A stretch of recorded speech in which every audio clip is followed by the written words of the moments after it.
Calma, só um pouquinho, o vídeo já vai começar. Você está no canal da Missão Ressignificar, gerando uma história de transformação genuína à luz da palavra.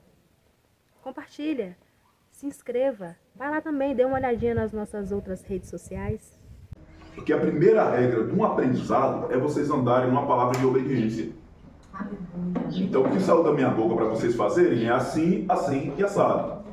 Enquanto vocês não fizerem exatamente o que eu disse, vocês vão passar o dia todinho quebrando a cabeça, rascunhando, desenvolvendo o método de vocês. Vocês vão para a NASA, vão para a Harvard, vão para onde quiserem, mas não vão conseguir desenvolver a tabuada.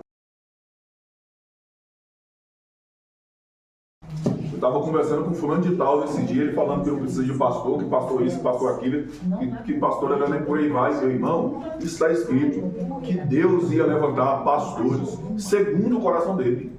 Quando você vem com esse discurso, parece que você está querendo abrir mão disso. Parece. Mas é que você, no fundo, está falando que Deus errou. Que a escolha de Deus para a sua vida é uma escolha equivocada.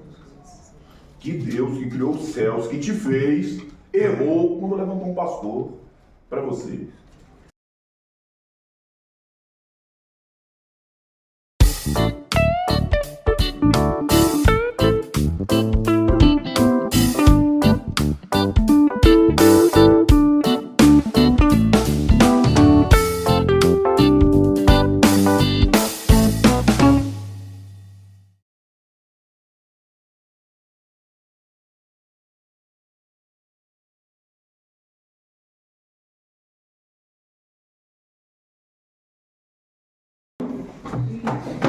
Eu sou o pastor Eduardo, que está sabendo, a Dona Flor.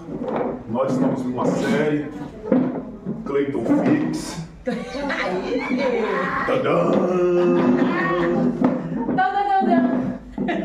E ela se chama Apressou-se em Ir, uma preparação para enfrentar os Golias do nosso tempo. A grosso modo, e eu já falei isso, parece que o Davi foi lá, pegou a pedra, lançou a pedra, o Golias caiu, ele pegou, foi lá a peixeira, cortou a cabeça do Golias e cessou nisso. A nossa primeira ministração estava falando sobre paternidade, por exemplo, que Davi insistia em dizer que ele tinha pai. O tempo todo ele está falando da casa do seu pai, que ele tem pai.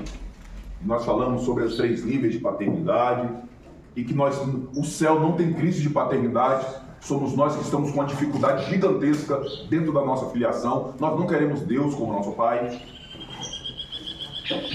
Semana passada, calhou, nós estávamos na casa da pastora Luciana, e nós estávamos falando sobre 5 pedras.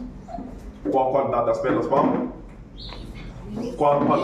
Pedras lisas, Miguel, muito bem. Não pode ser qualquer pedrinha. E nós aprendemos muito daquelas pedras. E hoje eu quero falar sobre servidão. Que Davi era servo. Você tá? Para derrubar Golias, não era apenas ter 5 pedras lisas, não era apenas saber a hora certa de lançar a pedra, não era apenas ter um cajado de pastor, não ter uma funda nem uma bolsa de pastor. Nós precisamos que para aprender a derrubar Golias, vai muito além dessas pequenas coisas. E a nossa vida necessita ser configurada nisso. Então não adianta você ficar sabendo que para derrubar Golias você precisa ter um pai, se você não configura a sua vida a partir desse ponto de vista. Não adianta você ficar sabendo que para derrubar Golias você precisa de 5 pedras lisas. Nós apontamos as 5 realidades ministeriais, por exemplo, e você não quer configurar a sua vida acerca disso. É como se você tivesse hoje um iPhone 15 Pro Plus Plus Jack Joggles Pro Max com a raiz do seu aplicativo sendo do 4. Então você tem uma máquina extraordinária com um sistema extremamente defasado. Não faz sentido você carregar essa informação. Abra sua Bíblia em 1 Samuel capítulo 17, versículo 34.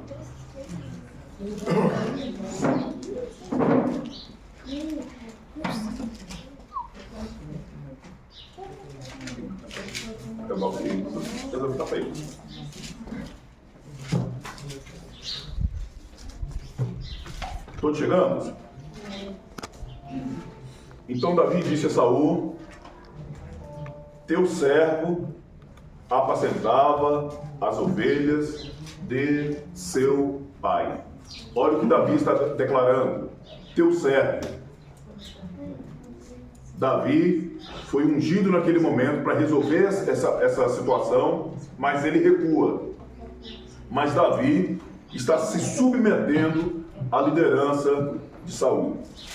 Para derrotar Golias é preciso entender essa expressão. Como você derrotará os seus Golias se você não se sujeita a um líder? Vou perguntar de novo. Como você derrotará os seus Golias se você não se sujeita a um líder? Como eu posso derrotar Golias se eu não consigo ser liderado em qualquer aspecto da vida? Tem pessoas com funções dentro de trabalhos, e dentro do trabalho tem um chefe do qual ele não se submete. Como é que um Golias vai ser derrotado dessa forma? Escuta o que eu vou falar nessa frase aqui agora, que ela é importantíssima. Quem não tem um líder, imperceptivelmente é liderado por aquele que é o seu gigante. Quem não tem um líder, imperceptivelmente é liderado por aquele que é o seu gigante. Quem não tem um líder, imperceptivelmente é liderado por aquele que é o seu gigante. Você já teve medo? Fobias, traumas e por aí vai? É para minha vergonha e para a alegria do meu país. Já contei isso aqui, mas eu vou contar de novo. Eu fui para uma festa uma vez, todo vestido de branco. Tinha ouvido umas histórias de uma onça. Antes de ir para a festa, fui para a festa com meu amigo Bob Mentirinha. Podia chegar num lugar que ele arrumava uma briga. E o cara, se você brigar, eu vou te deixar lá. Mais ou menos igual aqui a casa do Edson. O pessoal estava aqui, aí fui lá no fundo. Quando eu volto, o Bob já estava brigando e, para piorar, apanhando. Eu passei por ele e fui embora, desci para casa no escuro. Quando eu cheguei no meio do caminho, eu comecei a ouvir passos de onça me perseguindo. E os passos das onças foram aumentando, e os meus também. Daqui a pouco eu comecei a correr, e a onça veio correndo atrás de mim. E aí a dona Wanda tinha comprado um terreno lá, secou o terreno, eu não sabia, meti o peito no arame, caí, bati no arame 3 vezes, com medo da onça, e a onça tava para me pegar. Era eu. Quando eu cheguei em casa, todo ensanguentado, tinha dado um tiro lá em cima. Quando minha mãe abre a porta, ela desmaia, eu tô todo ensanguentado, tinha momentos antes. Eu peguei e contei a história da onça, né? Meu pai, um homem sábio, no outro dia tá desse jeito. Que menino veloz esse meu filho. Que pernas extraordinárias. Como pode, rapaz, correr de uma onça desse jeito? Só sai meu filho.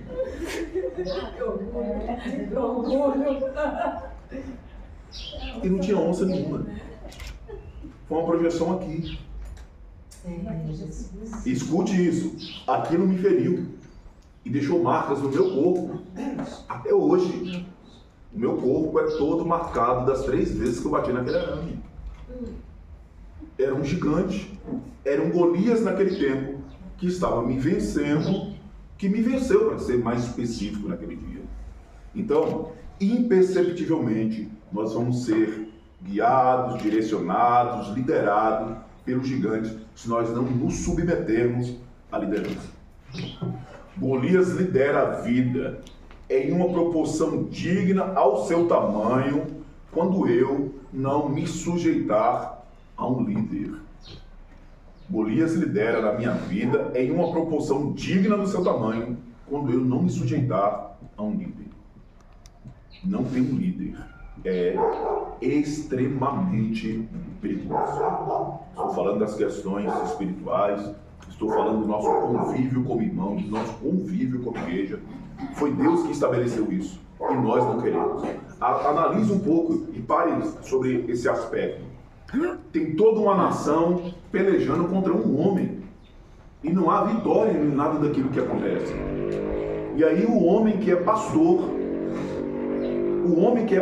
de ovelha, nós nunca paramos para poder analisar a partir desse ponto O menino foi ungido rei em casa, na frente dos irmãos. E em vez de ir para o palácio, ele voltou para cuidar das ovelhas. O que a nação de Israel estava precisando com a afronta de Golias. Naquele tempo, não era um guerreiro. Porque a nação de Israel tinha guerreiro, mas estava precisando de um pastor. É exatamente por isso que Davi usa essa expressão. Deus é. Ele não sai debaixo da sujeição, ele não é rebelde com Saul. E aí Billy Graham, tem uma frase de Billy Graham que eu acho fantástica ela. Que a maior vitória de Davi não foi vencer Golias, foi não matar Saul. Não toque no ungido de... Então, matar Golias é fácil. Eu quero ver você ter coração em Deus para não matar Saul. Prometeu a filha e não integrou. Não entregou. Está sentado no trono, na cadeira que é dele, e não sai de lá. E tendo a oportunidade de poder fazer isso, o caboclo está lá dormindo. Ele não faz. Ele não se sujeita àquilo. E aí, em algum momento, eu quero expressar isso, que foi como Deus usou a esposa de Nabote, como era o nome da irmã? Fulaninha. Falou, Cris? Abigail. Como Deus usou Abigail para poder trazer essa lembrança ao coração de Davi. Quem tem problema em ser liderado não consegue se resolver com seus Golias. Golias prevalece contra aqueles que não se sujeitam a um líder. É um perigo ser rebelde quando o assunto é ser liderado por alguém. Vou usar aqui a figura do Edson, que é só a figura do Edson. O Edson vai no hospital, chega lá, a Dona Maria passa um remédio caro para ele e fala: Edson, você precisa tomar esse remédio por 7 dias. Quando chega no 5º dia, o Edson já está melhor. O que o Edson faz? Não vou tomar esse remédio, nada. É só o Edson que faz isso, gente. Mas ninguém. Só o Edson. Ou então, toma esse remédio depois do almoço. Não parece uma coisa boba? Mas não existe uma palavra de liderança alinhada acerca disso, que nós agimos de rebeldia contra essa situação. Quer ver um outro aspecto? Crianças, esse trabalho da escola é para ser entregue no dia tal. Doeu? Aí chega no dia tal, olha, professora, aqui teve o primeiro domingo do mês. Aleluia! E aí, como teve o primeiro domingo, né? Teve churrasco lá, não podia deixar o churrasco para poder fazer trabalho. É a hora que nós fugimos dessa realidade e nós não vamos lidar com o contexto da derrubada dos gigantes da nossa vida. As 3 meninas lá de casa estão passando por isso no decorrer dessa semana. Coloquei elas para poder estudar a tabuada. E elas foram lá e desenvolveram um método delas de estudo. Vai pra Rafa. Vai. Nem a NASA sabe. E aí eu peguei, olha, esse aí não vai dar certo. Porque a primeira regra de um aprendizado é vocês andarem numa palavra de obediência. Então o que saiu da minha boca para vocês fazerem é assim, assim e assado. Enquanto vocês não fizerem exatamente o que eu disse, vocês vão passar o dia todinho quebrando a cabeça, rascunhando, desenvolvendo o método de vocês. Vocês vão para a NASA, vão para a Harvard, vão para onde quiserem, mas não vão conseguir desenvolver a tabuada, porque o que saiu de direcionamento para o aprendizado, vocês não estão cumprindo. É simples assim. Só acontecia isso lá em casa. Rapaz, eu aprontava todas na rua. Quando eu chegava dentro de casa, minha mãe falava: o que foi que você fez? O que é isso, mãe? Aqui é seu filho. Pensa no nome certo. Pensa no nome justo. É exatamente por isso que eu estou perguntando. Eu passei por isso também. Ainda tinha um chinelo teleguiado que tinha GPS. Você podia sair correndo o que fosse. Ela lançava a vaiana de pau. A bicha fazia a curva, acertava na hora. Então não tem como. E todas as vezes que nós desobedecemos e somos rebeldes, nós agigantamos mais ainda os Golias do nosso tempo. Romanos capítulo 13, versículo 1. Toda alma está sujeita a autoridades superiores. Você não vai abrir mão disso, você não vai se lembrar disso. Foi Deus que estabeleceu, foi Deus que quis. Porque não há autoridade que não venha de Deus. E as autoridades foram ordenadas ou constituídas por Deus. Eu estava conversando com fulano de tal nesse dia, ele falando que eu preciso de pastor, que pastor isso, que pastor aquilo, que pastor era nem por aí vai. Meu irmão, está escrito que Deus ia levantar pastores segundo o coração dele. Quando você vem com esse discurso, parece que você está querendo abrir mão disso. Parece. Mas é que você, no fundo, está falando que Deus errou. Que a escolha de Deus para a sua vida é uma escolha equivocada. Que Deus que criou os céus, que te fez, errou quando levantou um pastor para você. Aí em Romanos capítulo 3, versículo 7, portanto, dai cada um que deveis, a quem tributo, tributo, a quem imposto, imposto, a quem temor, temor, a quem honra, honra. Tito 3:1 adverte-lhes que se sujeita aos principados e potestades, que obedeçam aos magistrados e que estejam prontos para toda boa obra. Eu acho esse versículo fundamentalmente importante, porque nós somos rebeldes no que diz respeito às nossas leis. Por exemplo, tem uma lei sendo aprovada aí, que o irmão que gosta de fumar aquele negocinho lá, 40 gramas hoje está liberado. E aí tem uma tonelada de pastores aí dizendo que agora não é mais pecado, porque como estabeleceu por lei, e eu tenho que obedecer às leis e por aí vai. Mas isso me prepara para toda boa obra? Não. A sequência, lá de Timóteo, no capítulo 2, versículo 1 e 2, diz assim: exorto, pois, antes de tudo, que façam orações, súplicas, intercessões, ação de graças pelos reis, por todos que estão em eminência, para que tenhamos uma vida quieta e sossegada, em toda piedade e honestidade. Então o versículo de Tito está dizendo que nós temos que obedecer aos magistrados para poder fazer toda boa obra. Mas Paulo está escrevendo a Timóteo dizendo que nós precisamos orar por esses homens. Então quando alguém vai lá e estabelece uma lei que interfere na minha obediência em Deus, de quem é a culpa, Edson? Eu que não estou orando por ele. A culpa é minha. Orai para que nós tenhamos uma vida sossegada. Se as leis estão de algum modo tirando o nosso sossego, é a culpa da igreja que não se posiciona em oração. Eles estão legislando lá do jeito com que eles querem. E para piorar, queira Deus que não, mas o seu voto contribuiu para que um crente estivesse lá dentro fazendo exatamente o oposto do que a lei do Senhor está escrito. Então, aprenda a votar. Então, aprenda a orar. Esses homens, mais do que nunca, precisam de oração e não pouco. E o exemplo de Cristo, Filipenses capítulo 2, versículo 8. Ele, achado na forma de homem, humilhou-se a si mesmo, sendo obediente até a morte, e morte de cruz. Eu gosto da expressão do nazireado de Cristo, porque quando ele está na cruz e tem dois soldados, dois malfeitores, Cleito e Paulo do lado dele, Amém. E ele não pode estar perto de morto, ele só tem uma solução para poder fazer ali: morrer primeiro. Mas ele não desobedece. Ele morre primeiro, mas ele não desobedece.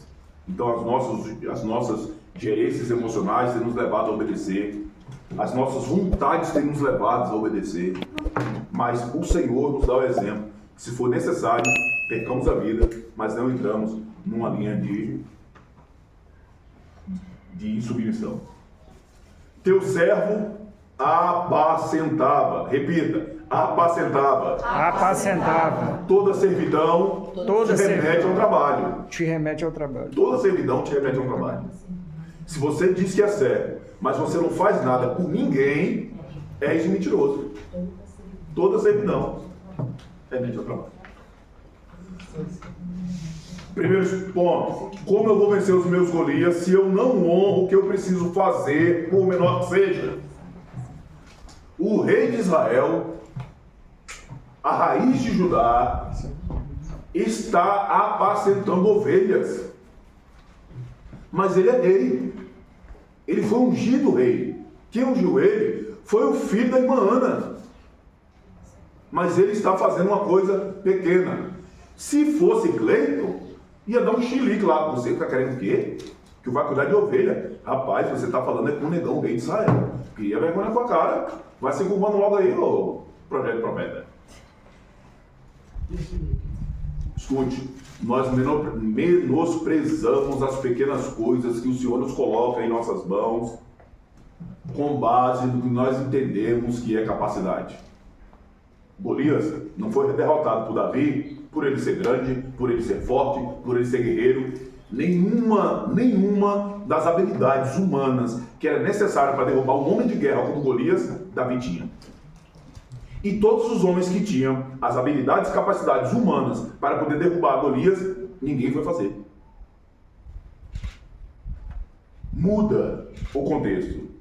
Quando Deus lhe confiar algo e quando você recebe e o desqualifica com a ideia de que você se acha capaz ou superior, você sai da dependência de Deus e se torna insubmisso. O pastor Eduardo tem, a sua casa e a sua família, tem capacidade de pastorear uma igreja muito maior e num bairro muito melhor do que eles estão hoje. E isso não é puxação de sardinha, não. É fato constatado. O fato é que Deus está ali provocando níveis de obediência no coração que eu tenho plena certeza e convicção que em algum momento essa chave muda. Mas o texto diz que quem não é fiel no pouco, ele não confia muito. E como nós nos achamos capacitados demais para o pouco que ele tem nos colocado hoje, nós desprezamos. Vou repetir isso aqui. Aliás, vou falar isso aqui pela primeira vez.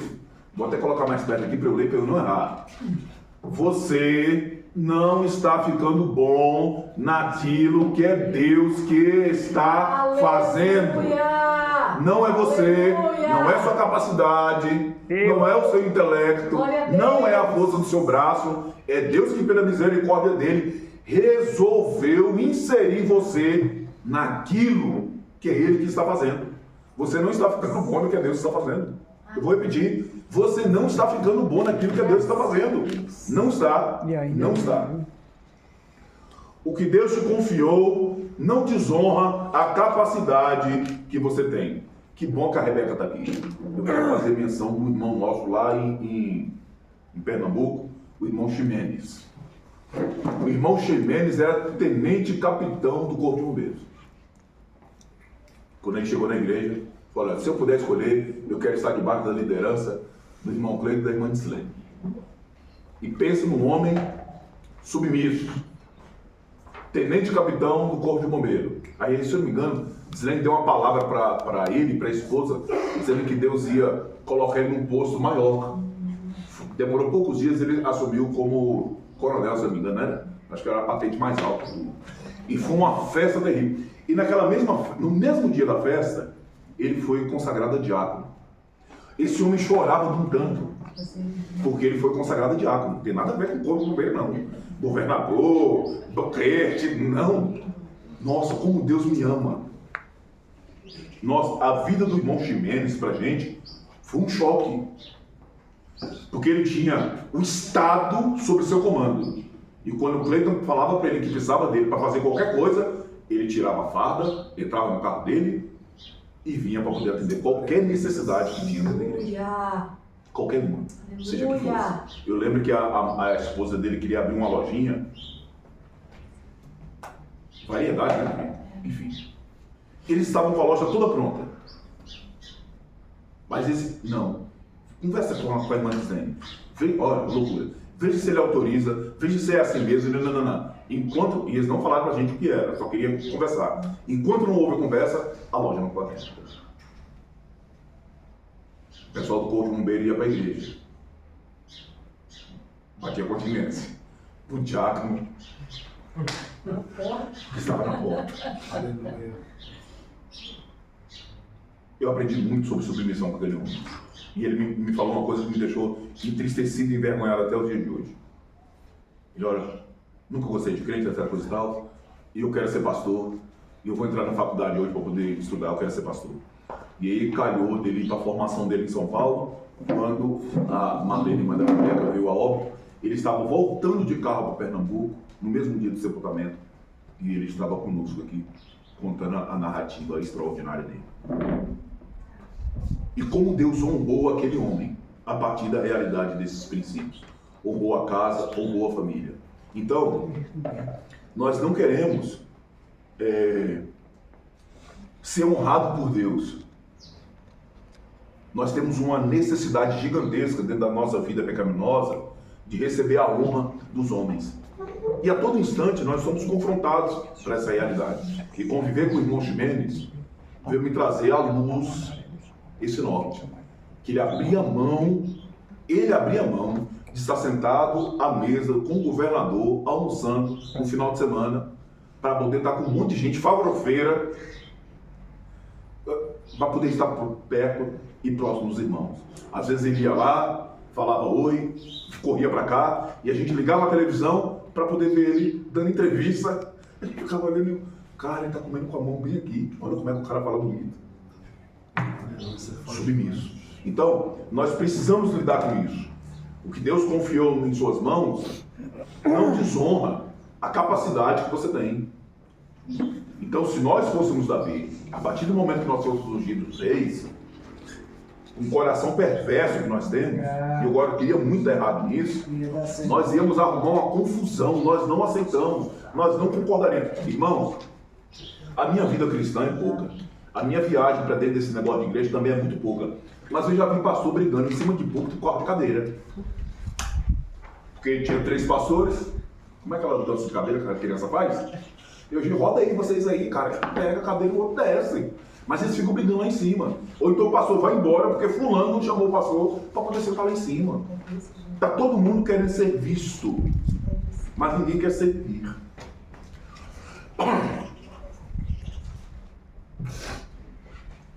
Você não é capaz, diante do seu ponto de vista, mas sim com base de quem lhe confiou a missão. Então, quando Deus mandou Jonas ir para Nínive, não é a capacidade de Jonas de poder pregar que está reinando ali. Porque se tem uma coisa na vida de Jonas que é evidente, é o quanto ele é insubmisso, o quanto ele é desobediente àquilo que Deus quer. Ele prefere viver a vontade dele do que fazer a vontade de Deus na sua vida. Então não está relacionado à capacidade que você tem. O destinar e a concretude da missão. Mas é aquele quem confiou que vai dar resultado a isso. Não desonre o que foi confiado em suas mãos, por menor que seja. Não tenha mais dificuldade de honrar pequenas tarefas por se achar capaz, se tornando incapaz quando a sua capacidade não se inclina a honrar o que Deus colocou em suas mãos. Isso aqui piora. Dentro da mentalidade de igreja que nós estávamos congregando, quando o irmão Ximenes estava lá, ele seria consagrado a pastor na entrada da porta. Dormia, como é que o pastor? Dormia pobre, acordava pastor, como é que é? Dormia burro, acordava pastor. Dormia burro, acordava pastor. Ia ser desse jeito naquela época. Então é desse jeito. Funciona. Que eu falei. Então, você não pode desonrar o que Deus colocou em suas mãos, por mais capaz que você seja. Então, irmão Ximenes, se a gente saísse na loucura de evangelizar na rua e não informar o irmão Ximenes, nossa, aquilo gerava uma tristeza no profundo do coração dele. Porque ele queria fazer parte daquilo. E a gente, na nossa mentalidade de poupá-lo, de não deixar ele exposto na rua e pensando em segurança e por aí vai. E, gente, o cara é coronel do Corpo Bombeiro. Nós estamos enfiados em uma favela. E o filho dele, ele não abre mão, está com sede. Deus o livre, se esse menino, ele não está nem um pouco preocupado com essas coisas. A preocupação disso era o nosso. Dele, ele queria estar no meio. Então, não desonre o que Deus está colocando em suas mãos, por menor que seja, porque você tem, segundo o seu ver, muito mais capacidade para poder lidar com isso. Quem sabe, daqui a uns dias, nós teremos um Kirk Frank branco, tomando de conta de coral e por aí vai. Mas não desonre o pequeno que o Senhor está colocando. A gente pinta ele com nuguete. O que vale é o sangue. A pele. Deus vê o coração. Para você, Miguel, tem um cara aí chamado Yamandu Costa. Há quem diga que o cara sabe tocar violão. Daqui uns dias, quem será Yamandu Costa na fila do pão? Eita Deus. Mas se você não honrar esse pequeno que você tem agora, achando que a sua capacidade é superior, nunca chegaremos lá. Meninas estão abrindo essa bocona para poder cantar. Como foi lindo ver o Miguelzinho cantando, cara. Vai cantar daqui a pouco. Que coisa linda foi aquele dia na igreja. Se eu soubesse que você ia cantar lindo daquele jeito, eu não teria nem pregado, daria os 40 minutos da pregação para ficar cantando. Teria sido muito mais evidente naquela igreja. Então, eu sei que você tem capacidade para muito mais, mas honra esse pequeno agora, honra esse pouco agora, sejam fiéis no pouco, que vocês vão ver que o Senhor há de confiar muito mais para a honra e para a glória dele. Aquilo de menor que veio para as minhas mãos, não é desqualificação, mas sim treinamento. Glória a Deus. Não é desqualificação, é um treinamento. E aí essa semana, quando eu estava pensando em irmão Ximenes, o cara, que homem sábio, ele passou pela porta, quando as irmãs falavam que ia, olha irmã, vamos juntar aqui tal dia para poder vir lavar a igreja, ele só ouvia. Quando chegava no tal dia, era ele que estava lá com o outro, ele que estava cuidando das coisas, etc, coisa e tal. Quando falava que ia fazer manutenção no templo, eles ficavam sabendo, ele chegava lá e aparecia, levava a ferramenta, arrumava aqui, arrumava ali, e estava lá ajudando todos. Deus levantou aquele homem como pastor e colocou ele à frente de uma congregação. Qual a dificuldade que esse homem vai ter para poder liderar as pessoas? Qual a dificuldade que esse homem vai ter para poder enxergar as dificuldades que a igreja tem?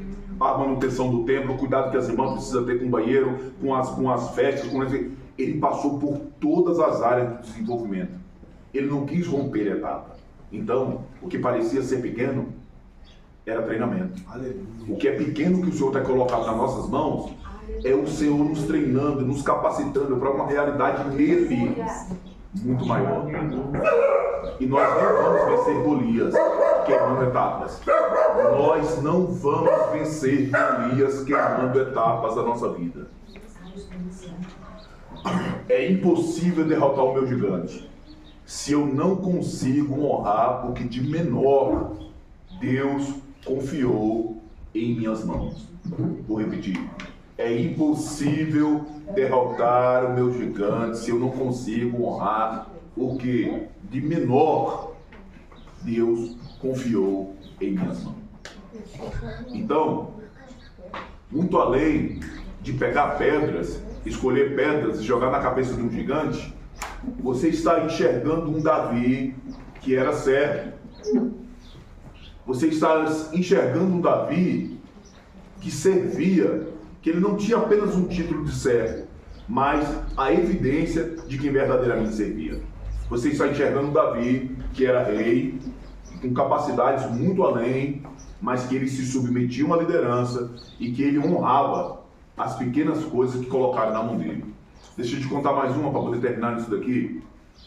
O Davi tinha um coração tão inclinado para poder obedecer, que sendo rei, estando apacentando as ovelhas do pai, o pai mandou ele entregar marmita. Ô, glória! Foi a descoberta do iFood da época. Vai lá levar marmita para os seus irmãos. E lá vai ele cantando a versão masculina do Pela Estrada Fora, Eu Vou Tão Sozinho. E se ele não entra dentro desse campo da obediência, ele jamais ficaria sabendo do problema. Ele jamais teria condições de ficar sabendo que a casa do seu pai ia estar livre da sobrecarga de impostos. Meu Deus! Ele jamais ia receber a japonesa como esposa. Japonesa, sabe? Porque o nome dela é Mikao. Você está estudando japonês e não sabia disso. Ó, tá vendo aí? Como o seu conhecimento é pouco. Ele jamais teria condições de desenvolver, de evidenciar as habilidades, dons e talentos que Deus já tinha colocado e preparado dentro do coração dele. Então, meu irmão, eu tenho certeza que cada um de nós temos gigantes crescendo diante de nós a cada dia. Entre dentro dessa linha da submissão e do servir, que você vai ver que Deus vai te honrar. Aleluia! Amém? Eu queria orar para terminar, e já com isso orar para o pastor Eduardo, pastora Cecília. Pastor, é livre. O senhor prega a hora que o senhor quiser. Porém, daqui a pouco eu vou estar mastigando. Se o senhor quiser continuar pregando, que estreito. Graça e paz. Você está no canal da missão Ressignificar, gerando uma história de transformação genuína à luz da palavra. E isso não é um jargão, é o que nós temos nos esforçado a cada dia para viver.